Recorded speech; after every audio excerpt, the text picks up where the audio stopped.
Latifa first contacted me end of 2010. She sent me an email saying I need a female capoeira instructor to take classes privately. And then I realized who she was. Tiina Yauhiainen's new friend was no ordinary Emirati. Princess Latifa is one of the 25 children of Sheikh Mohammed bin Rashid Al Maktoum, the ruler of Dubai and vice president of the United Arab Emirates. Came at the price of her freedom.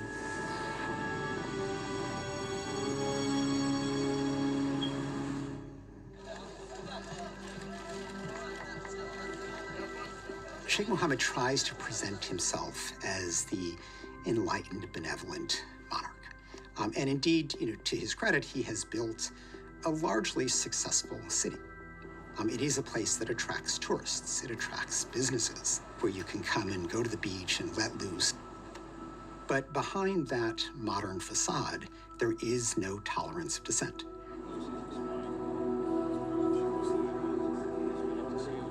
There is an extremely old-fashioned view of particularly women.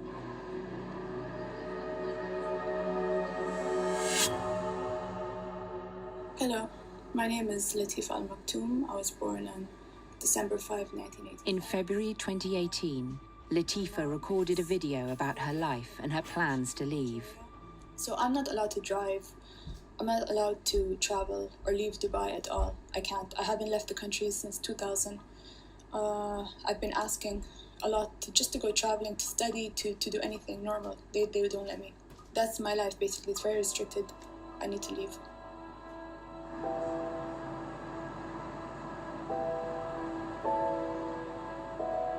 Latifa didn't have access to her passport, so leaving Dubai was not going to be straightforward. She asked Tiina to help. I didn't hesitate. I would say, yes, of course. That would be a great adventure for both of us live together. It's only later on that I realized that it's going to be a very risky operation to get her out. By February 2018, the escape plan was ready. I'm feeling positive about the future. I don't know how I'll feel just waking up in the morning and thinking, I can do whatever I want today. I can go wherever I want. I have all the choices in the world like anyone does. That'll be such a new, different feeling. That'll be amazing. I'm really looking forward to that.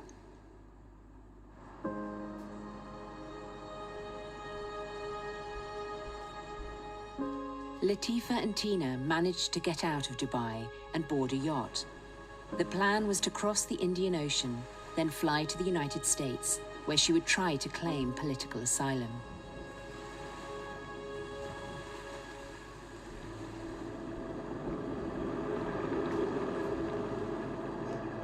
But as they neared India, the escape went horribly wrong. Myself and Latifa, we felt tired. So around 10 o'clock in the evening, we decided to go down to our cabin to get some sleep. We started hearing noises from the upper deck, which sounded like gunshots. Basically, the boat was taken over by Indian special forces. Latifa was saying, oh my God, they're here. She continued screaming and kicking and trying to get away. And that's the last time I've seen my friend.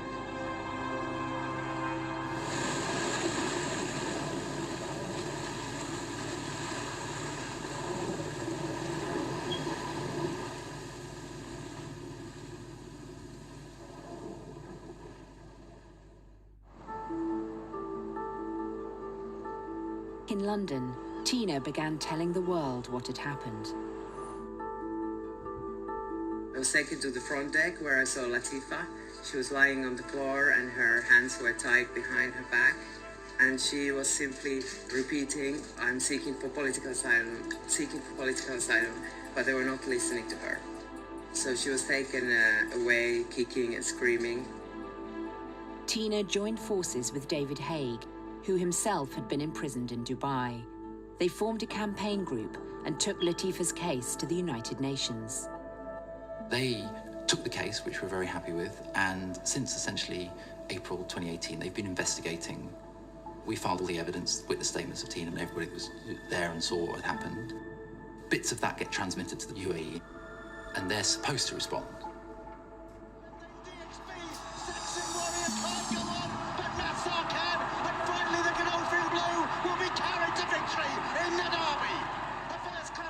Meanwhile, Sheikh Mohammed continued with his social engagements. 3 months after the kidnap, he was at the races with another of his daughters. One of the remarkable things about this whole episode with Latifa's effort to escape is that, when she was initially kidnapped back, Sheikh Mohammed continued to lead a normal life. Somehow grabbing his daughter on the Indian Ocean and disappearing her wasn't enough to make him untouchable. And he proceeded to be welcomed by people around the world. Here's Sheikh Mohammed speaking with Her Majesty the Queen. Sheikh Mohammed has won the derby. Godolphin, Sheikh Mohammed, sir, a great year for the boys in blue. That's right. That's good that my daughter could be here and she brought the luck. There he is, smiling away, not a care in the world. He can turn up with another daughter like nothing is happening, meet the Queen, and no questions asked. That is extraordinary. His Highness Sheikh Mohammed bin Rashid Al Maktoum is on the podium. That, in a sense, speaks to the blindness in the face of Gulf monarchy, our unwillingness to look too closely to what's going on, this, I think, unjustified deference to these social restrictions that exist in Dubai and other parts of the region. 9 months after her disappearance, the UAE finally responded to the UN. It issued photos of Latifa with a former UN Human Rights Commissioner, Mary Robinson. I think you have to bear in mind that this is a troubled young woman who has a serious medical situation. This is a family matter now, and that she is in the care and loving care of her family.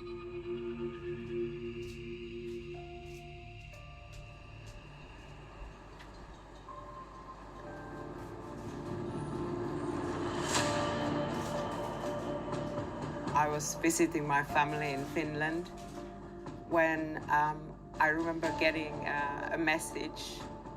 It was now a year since Tiina had last heard from Latifa after she was dragged off the boat.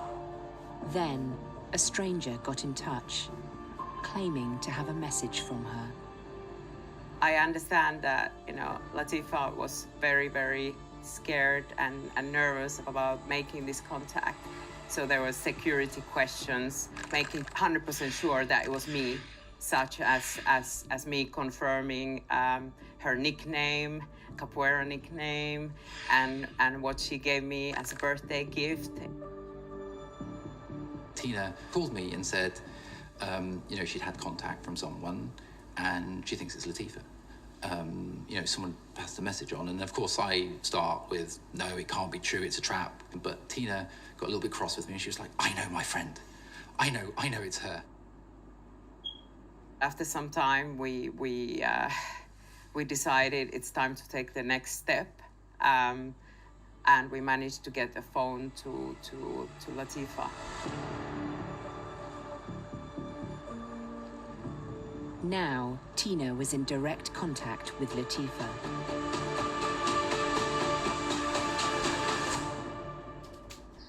I managed to get in contact with David Haig and Tiina Yohiainen, and it was very dangerous and it took a long time. I'm doing this video from a bathroom because it's the only room with the door I can lock, and the door to my room I put, because I can't lock the door to my room, there's no key. When I first time heard her voice, I was crying. It was just me completely bursting into tears. I couldn't help it. What did she say to you? She said that she was missing me and she was so happy to hear my voice. It was very, very emotional. Tiina tracked down Latifa's first cousin, Marcus, who had known Latifa as a child and was now living in the UK. She put the two of them in touch. Finding each other was just beautiful. I was given the phone, and I think I cried. I couldn't speak. I couldn't speak. Just knowing that she's alive, knowing that she's survived everything, so much to catch up on, so much to find out about each other, so much to say. I was, of course, worried that she would get caught with the phone, but she wanted me to know in detail what had happened to her. Latifa started recording video messages documenting her story. Today is April 2019, and the major news around the world is that I need to say it for authentication purposes, so you know that the video that I'm doing is made recently. So I'm in a villa. I'm a hostage, and this villa has been converted into a jail. All the windows are barred shut. I can't open any window. There's 5 policemen outside and 2 policewomen inside the house, and I can't even go outside to get any fresh air. Latifa was being guarded by around 30 police working on rotation both inside and outside the villa. She has sketched what she can see. Panorama has independently verified the details of where Latifa was held. It's near the Dubai Canal, just meters from the beach. We shouldn't pretend that just because it's a villa that everything is fine. You know, this woman's imprisoned and has no permitted contact with the world. You can imagine that this is psychologically devastating. It's basically solitary confinement except for her jailers. Nobody should be subjected to that. Solitary confinement of that sort is broadly considered to be a form of torture as it becomes prolonged the way this has been right now. She's so pale. She hasn't seen daylight, sunlight for months. She can basically move just from her room to the kitchen and back. She was wearing the same t-shirt she had on the boat, so she was not allowed new clothes. She was not getting the medical care, or she didn't have a toothbrush. For how long did she not have a toothbrush? Yes. Today is April 2019. The major international news is I don't know when I'll be released and what the conditions will be like when I'm released. Every day I am worried about my safety and my life. Don't really know if I'm going to survive the situation. The police threatened me that I'll be in prison my whole life and I'll never see the sun again. So I'm not safe here.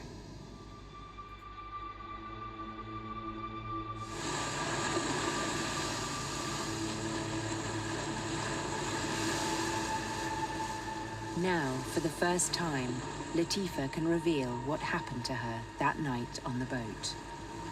So when they kidnapped me on March 4th, 2018, on this small boat, it was, I don't know how many commandos, maybe 12, 15, and the 2 Emirati, lieutenant sergeants I was fighting.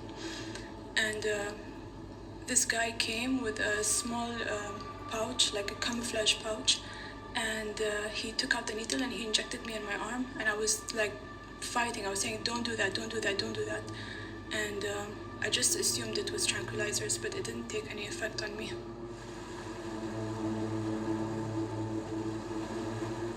But then I was like, okay, assess your situation. Your hands are tied. You have 2 guys sitting on you. You're on the bottom of a small boat. So just calm down and there's no fighting at this point. So I just calmed down. Latifa says she was transferred to an Indian military ship. The commandos carried me through this corridor and to a big room. And there was in front of me maybe 4 or 5 generals. So I'm repeating to them, my name is Latifa Maktoum. The want to go to Dubai. I want to get asylum. I was in international waters. You should let me go. Blah, blah, blah. Kept going. I did not stop. I kept going. I see a private jet in front of me. At that point, I said no. I'm not going to voluntarily go. She says she was then manhandled by an Emirati commando. He grabs me and he lifts me up, and I'm kicking and fighting, and he's much bigger than me. So I see that his sleeve is rolled up and his arm is exposed. So I said, okay, you have one shot. So I just bite him as hard as I can and shake my head. And he screamed. The same guy tranquilized me again. They put me on a stretcher, and as they were carrying me up the steps of the private jet is when I passed out. I lost consciousness. All I remember was the rocking and seeing the stairs, and then I just passed out.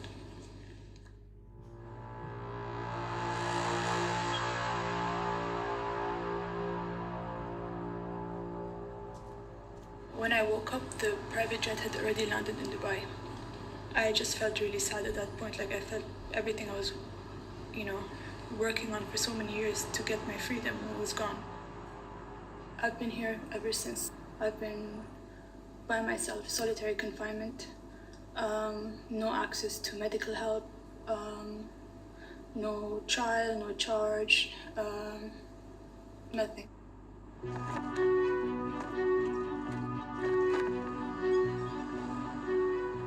Nine months after Latifa was returned to Dubai, the UAE was facing intense pressure. The UN was asking for proof that Latifa was alive, or they'd go public with concerns she might have died. The Sheikh's wife, Haya, Latifa's stepmother, now became involved. She's beautiful, she's sophisticated, she was an Olympian. She was a goodwill ambassador at the United Nations. She spoke at many, many conferences. Haya paid Latifa a visit. So on December 6th is when Haya came. She said to me, I found you, she didn't know where I was. She told me on December 14, would I join her the next day for lunch at her house? And she said to me it would be like a test to see how you will react around people after being in prison for so long. And if you act well, you react well, you're going to be out in a few days. Haya picked me up, we went to her house, and then she said, oh, I have invited some of my friends as well. I hope you don't mind. No, I don't mind. Those friends included Mary Robinson, a former UN High Commissioner for Human Rights and former President of Ireland. Until now, she has not revealed the full story. Haya began to explain that Latifa had quite a serious bipolar problem. She was worried that there was a stigma for people who were bipolar in the UAE. Both Haya and Mary Robinson were spun an elaborate and detailed lie. Latifa wasn't bipolar, but they were presented with details of her medical condition. They were saying to me, very in a way that was very convincing, we don't want Latifa to go through any further trauma. She's been through enough trauma. We don't want her to go public. What are we going to do? I introduced Mary, never said that she was a former UN head of human rights, never. If I knew that, of course, I would have said everything, but no, she never told me that. The topics that we discussed during that lunch were sports, veganism, the environment, nothing outside from that. And Mary kept talking about her book as well. We never discussed me, we never discussed my case. Do you regret not asking her more directly about her situation? I thought about it, and I suppose I'm not very familiar with people who are bipolar. I didn't know how to address somebody who was bipolar about their trauma, etc. I decided to give a pass on that. So, I wanted to talk to her doctors, but I really didn't actually want to talk to her and increase the trauma over a nice lunch Like, I knew something was going on.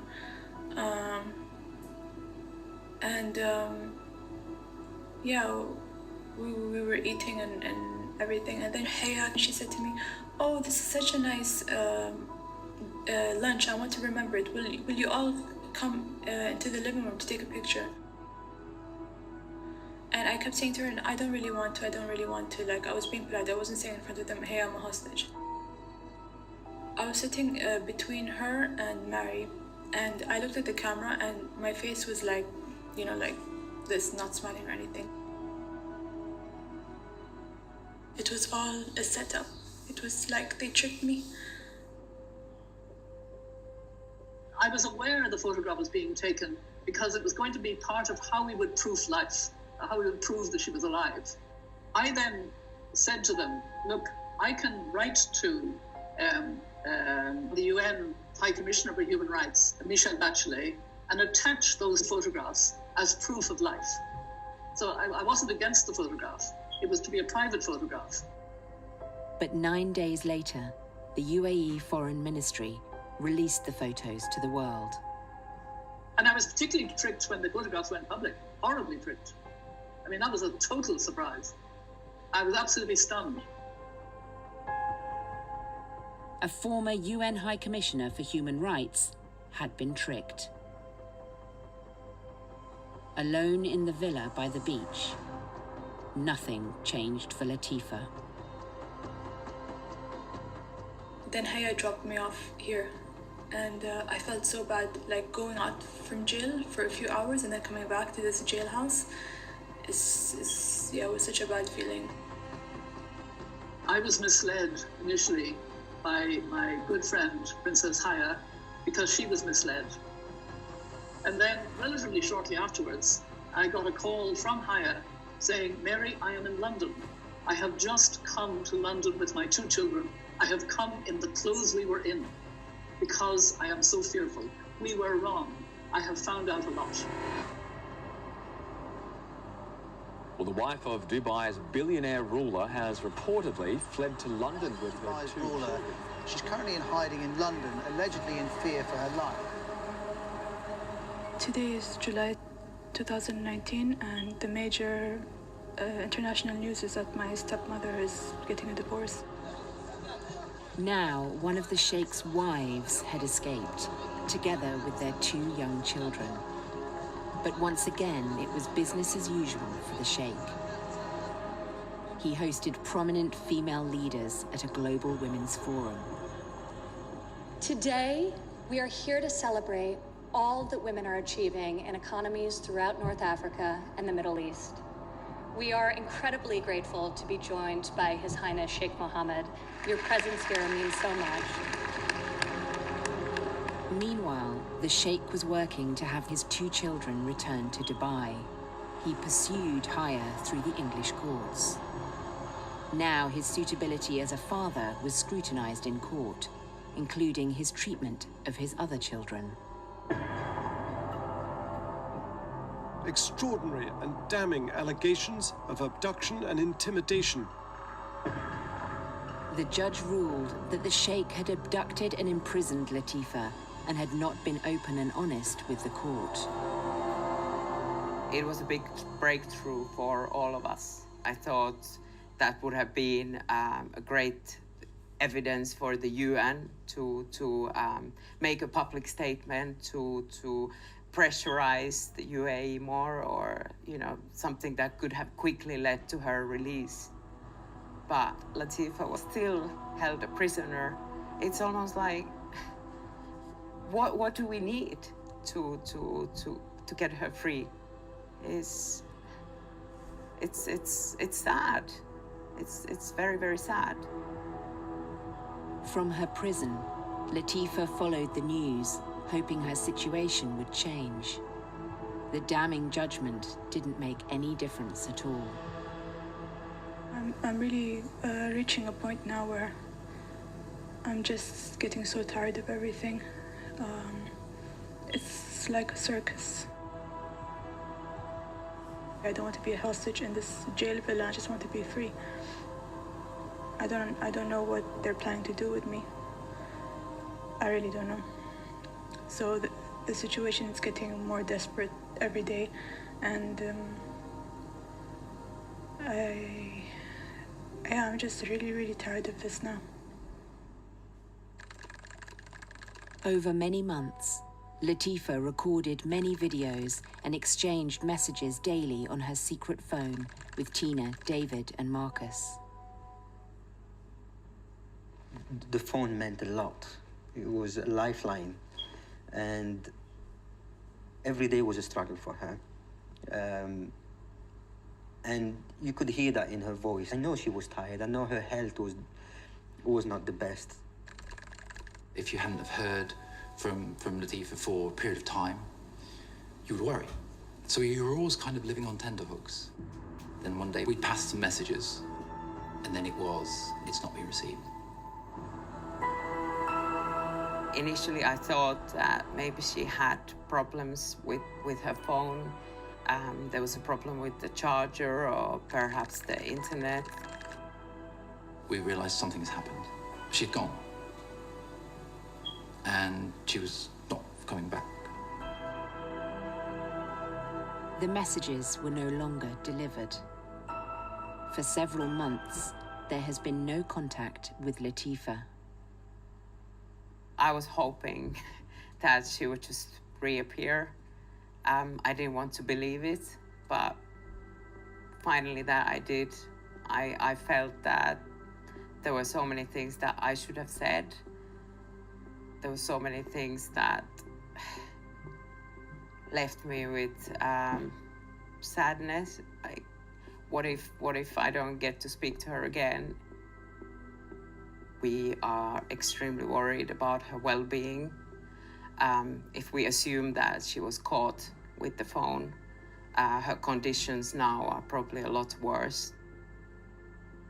Family is, supposed to be there to support you, to help you, to love you, to protect you, not to lock you up. For her, it was, I don't want to hurt anybody in my family. I'm not against my family. I don't want to be involved in the politics. I want to be out of the politics. She wanted a quiet, peaceful life. And that was really important to her. Since a lot of time has passed, we've taken the decision to release some of this evidence. We haven't taken this decision lightly. There's been some sleepless nights thinking about this, but it's time to do something. I feel that she would want us to fight for her and not give up. I think it should be investigated. This is a situation that is utterly intolerable. And, any decent father would end it and let his daughter go. For me, it's simple. It's like, am I free or am I not free? I'm not free. So, okay, the world is going to know that I'm not free. Anybody who cares is going to know that I'm not free, and I'm not going to go along with their propaganda. It's just how I am.